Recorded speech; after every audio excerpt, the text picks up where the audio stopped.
Asymphora veta, word building. We have 5 sets of words here. In the first set, we have a column of verbs and then a column of nouns. This shows us how many nouns are formed from verbs. For example, from machome, I fight, we produce a mache, a fight or a battle. From echome, I pray, we produce a efche, a prayer. From vouleme, I wish, plan, we have a voulé, a plan or a counsel. From lego, I speak, we have o logos, a word or matter or thing. From pimpo, I sinned, we have a pompe, a procession. From spevdo, I hasten, we have the noun a spudé, haste. Notice the root vowels on these last 3, lego, pimpo, spevdo. When we made them nouns, the root vowel changed to an omicron, logos, pompe, spudé.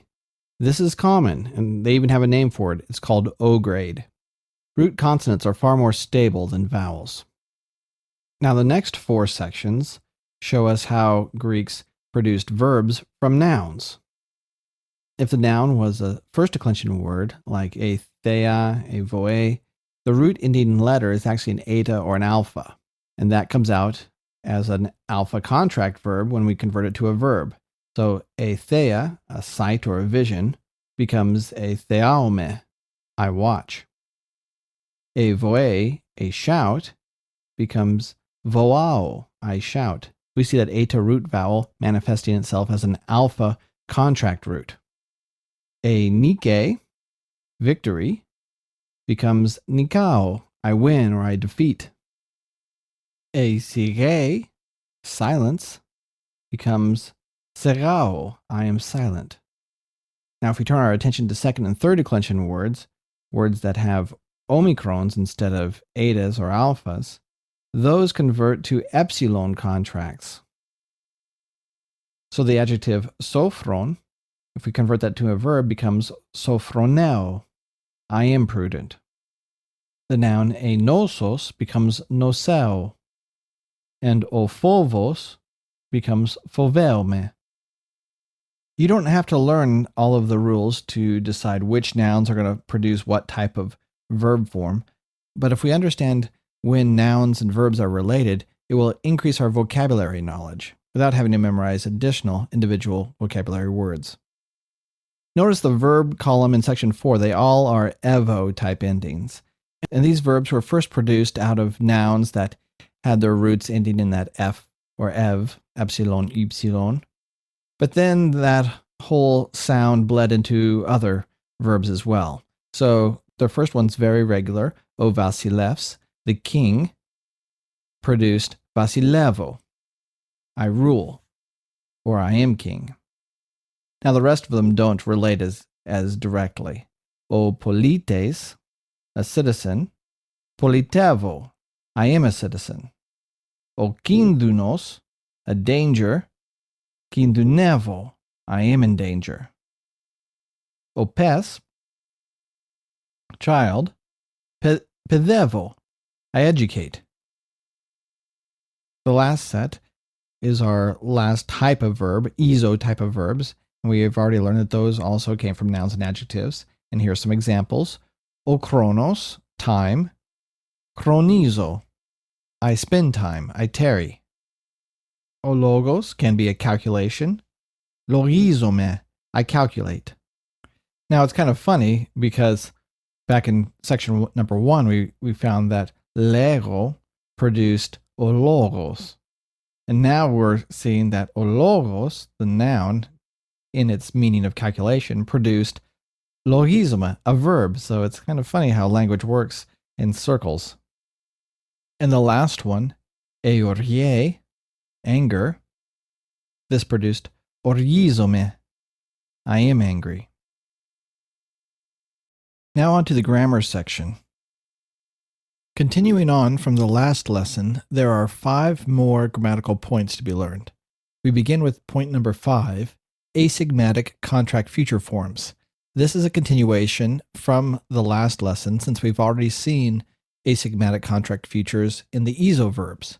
Now we'll see liquid roots and nasal roots. Point 6 will be the irregular verb imi, distinguished from the verb to be, imi. Point 7 will be future participles to express purpose, so just a use of future participles. Point 8 is impersonal verbs and how they are used with infinitives. And then point 9 is just a review of interrogatives. On to point 5. You've seen asymptomatic contract verbs before. You saw them in chapter 10 alpha, where we had our ESO verbs. You saw that they lost their sigma, and epsilon remained, which turned into a virtual contract verb for the future. And so we had an asymptomatic contract verb.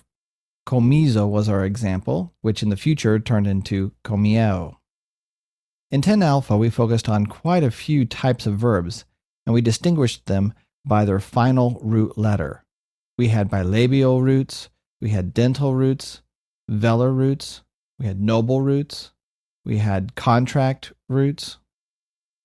In this chapter, we're going to focus on roots that end in lambda, rho, those are liquid letters, and mu in nu, nasal letters. As a general principle, Greeks will not follow a liquid or a nasal with sigma, which is the very thing we want to do in the future. So like comiso in the previous lesson, they will solve this problem by eliminating the sigma. Actually, what happened, as we see on page 167, they inserted an epsilon between the nasal and the sigma. This caused the sigma to be intervocalic after an epsilon, which is a very weak position for it, and it dropped out, and it rendered an epsilon contract form, just like what happened in comiso. So now we have another set of asymptomatic contract future forms. And these will typically be for verb roots ending in liquid and nasal letters. Our example here is meno. We see that in the future an epsilon is added to the root, the sigma drops out, and thus it looks like an epsilon contract verb. Now we know that meno is not a contract verb, so if we see that accent at the end, meno, menis, meni, or even contracted letters, minumen, minita, then we know it's future. We should be on our guard when we have roots ending in liquid or nasals for this to happen. This is not a complicated process. You've dealt with contract forms before, so all of the rules that applied to epsilon contract verbs in the present will apply to these forms here in the future. It will yield our future indicative forms meno, menis, meni, menumen, menita, menusi. Our infinitive becomes menin, because epsilon plus epsilon iota is just a long epsilon iota. Our participles will contract as well. Menon, omega, will swallow up the epsilon. Menusa, that long vowel combination, will swallow up epsilon as well. And then menun, here we see epsilon and omicron contracting to form omicron epsilon. Menun. The accent will be a major help in distinguishing present from future forms for these liquid and nasal verbs. We also read on page 167 that in most liquid and nasal verbs, however, the stem, which they mean root, not only has an epsilon, but is spelled differently in the future. For example, ero, I lift, loses its iota and becomes ero. The long iota in apokrinome becomes short, apokrinume. The iota in apaktino falls away to form the root ketena. The double lambda in valo is shortened as well. Eiro loses its iota, and comno loses a letter. I think what is actually happening here is that the present form added something, and now we're finally seeing the true root. The epsilon, remember, is only caused by the stem sigma, so really our root for these words is as follow. For ero, it's ar. For apokrinome, it's krin. For apoktino, it's keten. For valo, it's val. For eiro, it's eyer. For comno, it's com. Understanding this will help us make more sense out of the aorist form in coming chapters. It should be noted that as in comiso, a verb does not have to be a liquid or nasal root to be an asymptomatic contract future. Comiso is an example. Mahome, they tell us here, is an example. It's not a liquid or a nasal stem, but yet the future doesn't have a sigma. It has the epsilon instead to form mahume. And they also tell us that it works the other way. Alavno has a nasal stem, but in the future, it doesn't have the nasal at all. It's shortened quite a bit. And I think that nasal, again, was added in the present form, not taken away by the future. Point number 6, the irregular verb imi. Remember, the verb imi means to come or go. Watch the accent on this verb. It's not the to be verb. That's imi, which is an enclitic. Imi with a circumflex is the indicative verb to come or go in the future. We read here that in Attic Greek, it was used as the future form of erchome, kind of like we have go for the present and went for the past, an entirely different verb. They have erchome for the present and imi for the future. It's nice on page 168 that they compare the verb to be with the verb to go, the future to go, imi. We see that in the singular, we have longer root forms, imi, isi. And then in the plural forms, the root letter is shortened, imen, ita, iasi. This is going to be a very common trend with athematic verbs. And that's what this one is. The me verb here is a athematic verb. It doesn't have a variable vowel. So we'll see longer root vowels for these types of verbs in the singular and shorter in the plural. You don't have to remember this right now, but it will come in handy later. And just as we could add prefixes to the verb to be, apimi, parimi, I'm away, I'm present, we can add prefixes to the verb to go. Apimi, I will go away or I will depart. Isimi, I will enter, I will go in. Eximi, I'll come out of. Eponimi, which is just epi and then ana in front of imi, is I will come back, I will return. And then prosimi, I will approach. Point number 7 discusses the future participle and how it is used to express purpose. First, we should note the morphology of the future participle. You should be able to identify one or even produce one, since you know how to produce the future indicative. All we're doing is swapping out the present stem, omicron epsilon, for the future stem, sigma omicron epsilon. So where you had a present participle, you'll just insert a sigma between the root and stem. Where luon is a present participle, luson is the future participle. Where the middle luomenos is a present participle, the middle future of that is lusomenos. One way the Greeks would communicate purpose is to use this future form, but precede it with os. Our example here is intoasti meno. Notice the future form of meno. I can tell by the accent. The present would be meno. So I will remain intoasti. Ostas trago dias theosomenos. So the os and the theosomenos are working together to show us purpose. It is why I will remain in the city in order to see the tragedies. We can communicate purpose in English a number of different ways as well. We can use the simple infinitive, I will remain in the city to watch the tragedies, or in order to watch the tragedies, or so that I may watch the tragedies. Number 8 discusses impersonal verbs. We read here that Greek has a number of verbs that are used in the third person singular with an impersonal subject. That means it doesn't refer to any one in particular. In fact, it's referring to an action, a verbal noun, an infinitive.